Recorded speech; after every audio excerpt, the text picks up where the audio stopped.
नमस्ते दोस्तों। My name is Abhishek Singh and welcome to my channel Suryavanshi Raj. So आज जो मैं आपसे डिस्कस करूंगा that is about care health insurance का एक प्लान है केयर क्लासिक, उसके बारे में। मेनली ये प्लान मैं इसलिए आप लोगों को आज बताने जा रहा हूँ। This is one of the best health insurance policy in the market in these days। अगर if we talk about if we compare with any one of the company, कोई भी कंपनी हो, अगर मैं नाम लेता हूँ, बहुत सी कंपनीज हैं मार्केट में।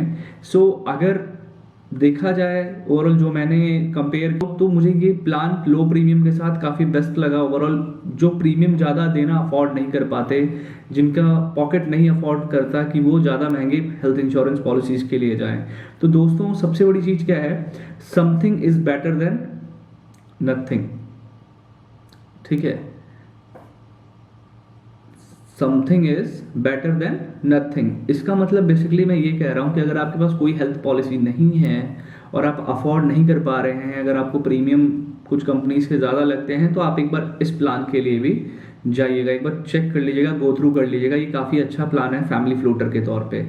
सो केयर क्लासिक का सबसे पहले एक चीज़ का ध्यान दीजिएगा, ये एक फ्लोटर प्लान है, ठीक है। और इसमें जो प्रीमियम डिसाइड होता है वो प्रीमियम डिसाइड होता है आपके सिटी के हिसाब से। आप किस सिटी में रहते हैं उस हिसाब से आपका इसमें प्रीमियम डिसाइड होता है। ये कॉम्प्रिहेंसिव हेल्थ प्लान है जिसमें बेसिकली आपको जो प्रीमियम डिसाइड होगा वो आपकी सिटी के हिसाब से होगा। You are in zone 1 city, zone 2 city में है या जोन 3 में है, उस हिसाब से आपका इसका प्रीमियम डिसाइड होगा। If you are in Mumbai, Mumbai zone 1 में आता है, तो वहाँ पे आपका प्रीमियम बहुत हाई आएगा इस पॉलिसी में। If you are going for zone 2 में अगर आप हैं, ठीक है, तो इन सच कंडीशन आपका प्रीमियम जो है इसमें थोड़ा सा लो आएगा। जोन 3 में रहेंगे तो लगभग 30% का डिफरेंस आता है जोन 1 सिटी से जोन 3 सिटी में इस पॉलिसी के प्रीमियम में। ठीक है, तो आप लोग को ध्यान इसमें ये देने की ज़रूरत है इस पॉलिसी में ओवरऑल कि जोन के अकॉर्डिंग आपको प्लान बाय करना है। लेट्स से फॉर एग्जांपल अगर आप मान लीजिए किसी जोन 3 सिटी में है, ठीक है, तो आप जोन 3 का एड्रेस देंगे, दिल्ली मुंबई का देंगे। जैसे लेट्स फॉर एग्जांपल मैं एक एग्जांपल देता हूँ, उससे समझिए आप। जैसे आप पटना में रहते हैं मान लीजिए, या आप बनारस में रहते हैं, या किसी ऐसे शहर में रहते हैं जहाँ पे ओवरऑल जो जोन 3 में आता हो, ठीक है, तो उन सिटीज़ में क्या रहेगा कि आपका जो प्रीमियम होगा वो लो होगा। तो अगर आप वही नॉर्मली अगर किसी हेल्थ इंश्योरेंस प्लान के लिए जाएंगे तो उसमें क्या रहता है कि अगर आप बनारस में हैं या फिर किसी भी ऐसे शहर में हैं जो जोन 3 में है, उसमें भी आप परमानेंट वहीं रहते हैं, बट आपको जो प्रीमियम देना होता है वो प्रीमियम मुंबई और जोन 1 और जोन 2 के हिसाब से भी देना रहता है। वहाँ पे एक सिंगल प्रीमियम रहता है सबके लिए, पैन इंडिया प्रीमियम सेम रहता है।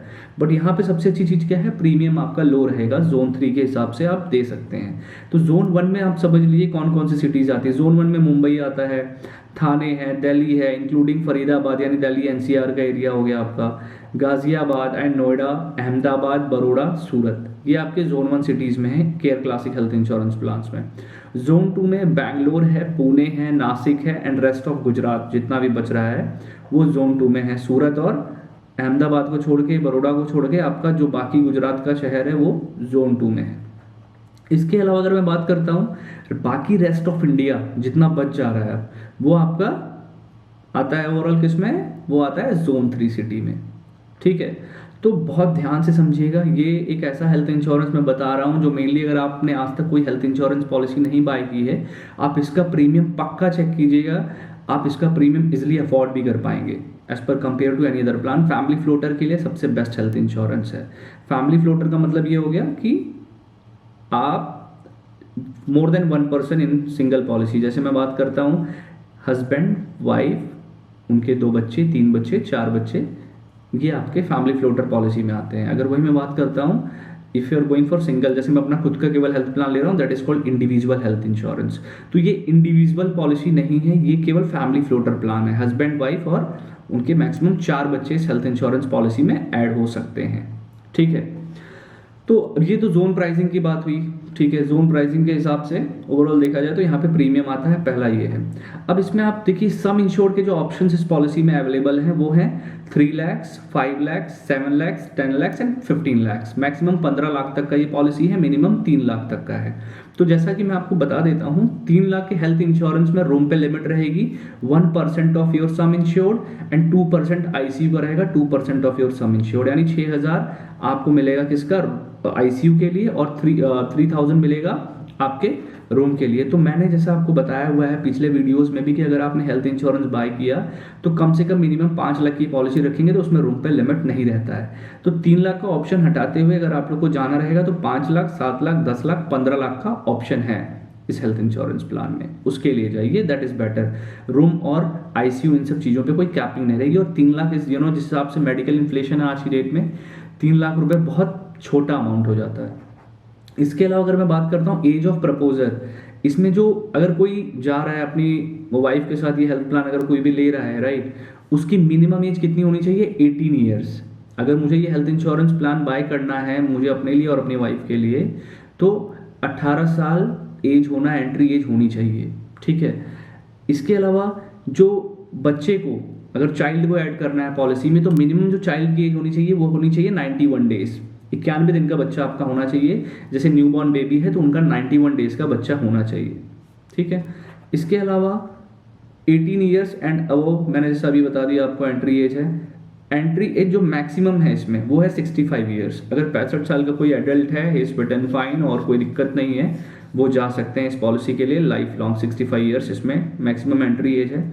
और चाइल्ड की जो ओवरऑल, जैसे हस्बैंड वाइफ और उनके 2 बच्चे हैं, लेट्स फॉर एग्जांपल आज बच्चे की एज 10 साल है, उन्होंने वो हेल्थ इंश्योरेंस बाय किया, ठीक है। अब वो जो बच्चा है उनका, वो मैक्सिमम कब तक ऐड रहेगा उस हेल्थ इंश्योरेंस पॉलिसी में? मैक्सिमम 24 ईयर्स तक ऐड रहेगा, ठीक है। जैसे ही वो 25 साल का होगा उस पॉलिसी से वो आउट हो जाएगा। तो एक चीज़ आपको ये भी देना है, एग्जिट एज जो इसमें चाइल्ड की है that is 25 years. Floater policy में से वो अलग हो जाएगा पेरेंट्स की पॉलिसी से, उसको अपना एक इंडिविजुअल प्लान तक वो ले सकता है, ठीक है। इसके अलावा ये कवर टाइप मैंने जैसे बताया कि ओनली फैमिली फ्लोटर अलाउड है इसमें। जोनल प्राइसिंग जैसे मैंने अभी आपको बता ही दिया है। इसके अलावा इसमें हु आर कवर्ड, ठीक है, आप इसमें किस किस को कवर कर सकते हैं? Mainly relationship with respect to the proposal, ठीक है, सेल्फ लीगली मैरिड स्पाउस को, son daughter, father mother, mother in law, father in law, mother in law and father in law को भी आप ओवरऑल इसमें ले सकते हैं पॉलिसीज की। बाकी ये मेनली आपका इंश्योरेबल इंटरेस्ट होता है, आप लेने के लिए तो प्रीमियम किसी का भी दे सकते हैं, बट ओवरऑल जो बेनिफिट आप ले सकते हैं, जैसे टैक्स रिबेट लेना हुआ या कुछ लेना हुआ, तो आप इस तरीके से ले सकते हैं। Mainly self, legally married spouse, सन डॉटर, फादर मदर। इसके अलावा यहाँ पे क्या है? इन पेशेंट केयर, जैसे हमने बताया इन पेशेंट केयर मतलब अप टू सम इंश्योर्ड आपको बेनिफिट मिल रहा है इस पॉलिसी में। जैसे आपने 5 लाख का हेल्थ इंश्योरेंस बाय किया हुआ है, तो जो भी हॉस्पिटलाइजेशन यानी कि 20 इन पेशेंट केयर का मतलब होता है 24 आवर्स का हॉस्पिटलाइजेशन मैंडेटरी होता है, ठीक है। तो जो भी हॉस्पिटलाइजेशन के दौरान हमारा इलाज हो रहा है that is cover up to sum insured. अभी आगे भी बात करेंगे, कुछ लिमिट्स हैं आगे कुछ चीज़ों में, वो आपको मैं आगे एक्सप्लेन करूंगा, उसको समझ लीजिएगा। डे केयर ट्रीटमेंट इसमें कवर है, all day care procedures are covered. Day care treatment मतलब ऐसे ट्रीटमेंट जिसमें हमारे टेक्नोलॉजीज के यूज होते हैं, जिसमें 24 घंटे हमें एडमिट नहीं रहना पड़ता है और उसमें एडवांसमेंट इन टेक्नोलॉजी का यूज होता है। जैसे अगर किसी को कैंसर है, कीमोथेरेपी के लिए जाता है, रेडियोथेरेपी के लिए जाता है, किडनी फेलियर में डायलिसिस के लिए जाता है। स्टोन में बात अगर करते हैं तो वो आजकल नॉर्मल ऑपरेशंस हो जाते हैं, स्टोन में भी 24 आवर्स में हॉस्पिटलाइजेशन हुआ, उससे कम में ही 24 घंटे से कम में ही इलाज हुआ, वो डिस्चार्ज हो गए, घर चले गए। तो जहाँ पे भी एडवांसमेंट टेक्नोलॉजी से इलाज हो रहा है that is called day care treatment. वो 24 घंटे से कम का भी होगा तो कंपनी कवर करेगी उसको।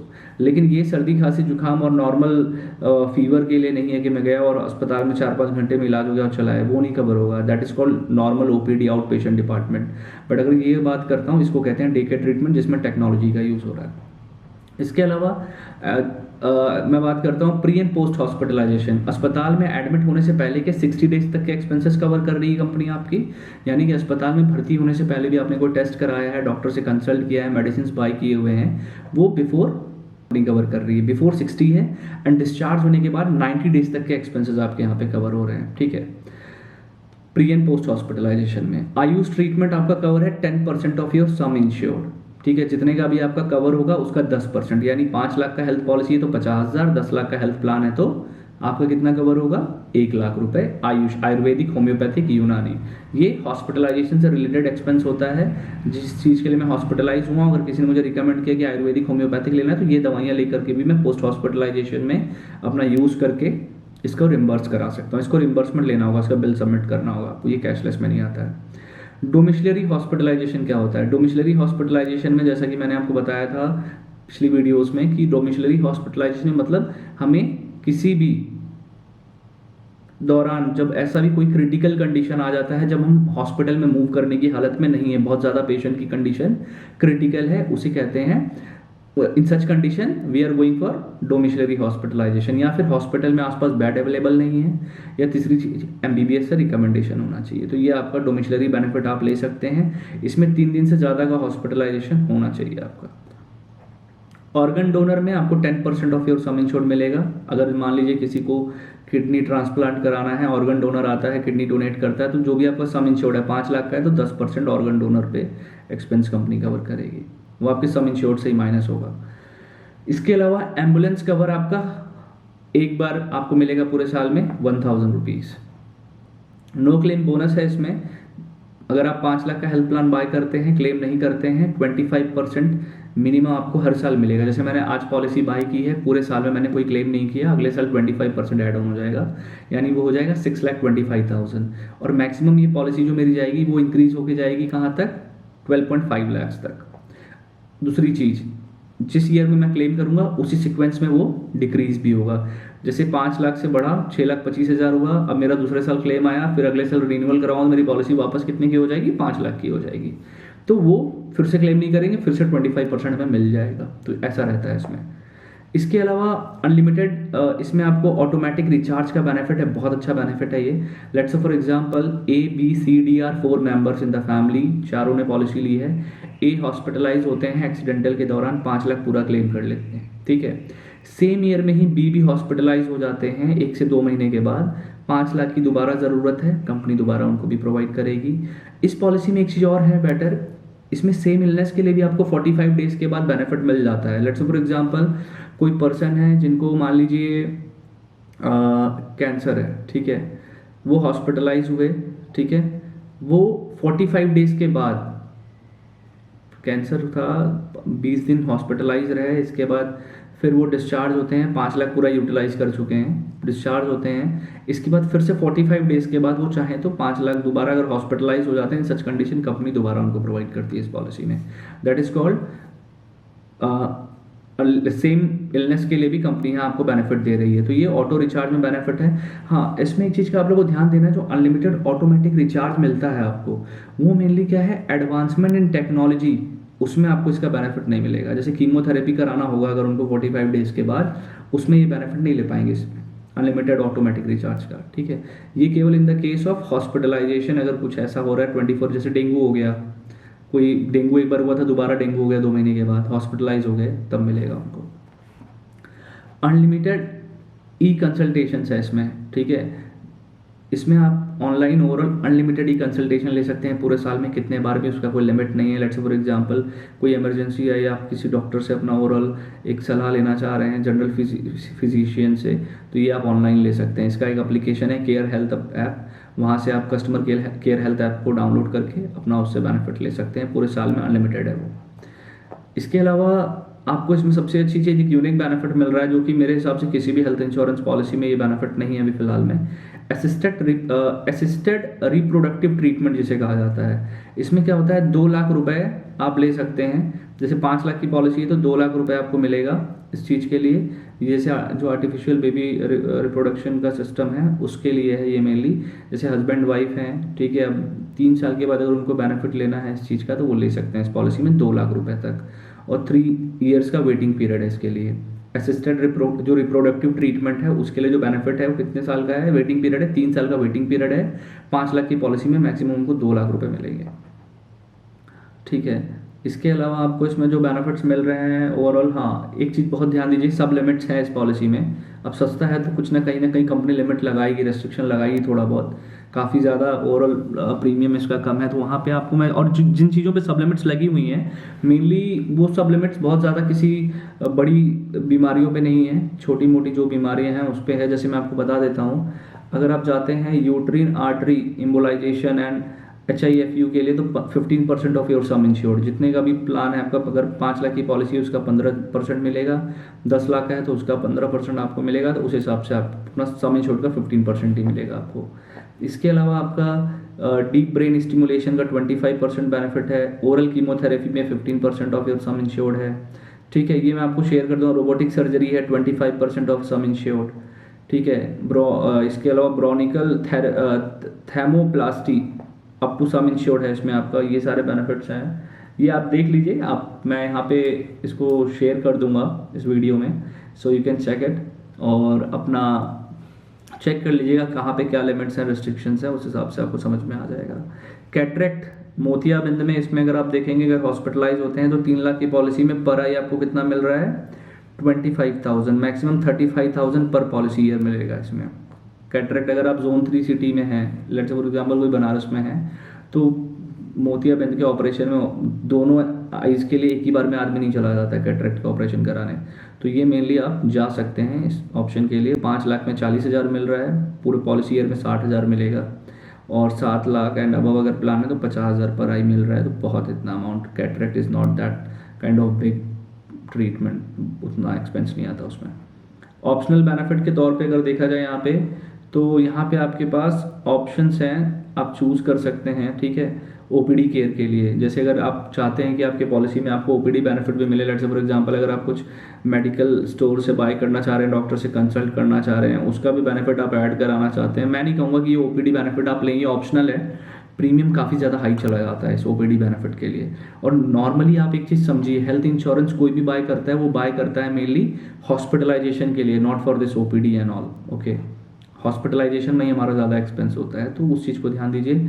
एनुअल हेल्थ चेकअप इसमें आपको मिल रहा है पूरे फैमिली के लिए, ठीक है। So this is about this care health insurance care classic plan. बाकी प्रीमियम इसमें आपको अपने एडवाइजर से कैलकुलेट करवाना होगा, क्योंकि इसमें जो प्रीमियम हेल्थ इंश्योरेंस में हमेशा आता है वो आपके एज पे आता है, नंबर ऑफ फैमिली मेम्बर्स पे आता है, एंड आपको अगर कोई मेडिकल कंडीशन से कुछ है तो उस हिसाब से लोडिंग लग जाती है। ये 3 क्राइटेरिया मैटर करता है। पहला criteria age of the eldest member, ठीक है। नंबर ऑफ मेंबर्स जिनके लिए आप पॉलिसी ले रहे हैं, ये दूसरा होता है प्रीमियम रेज करने में जिसका प्रीमियम हाई जाता है। नो डाउट अगर आप हस्बैंड वाइफ हैं केवल तो सस्ता पड़ेगा आपको, 2 बच्चे बढ़ जाएंगे तो प्रीमियम बढ़ जाएगा, तो उस हिसाब से आपका यहाँ पे प्रीमियम आता है, ठीक है।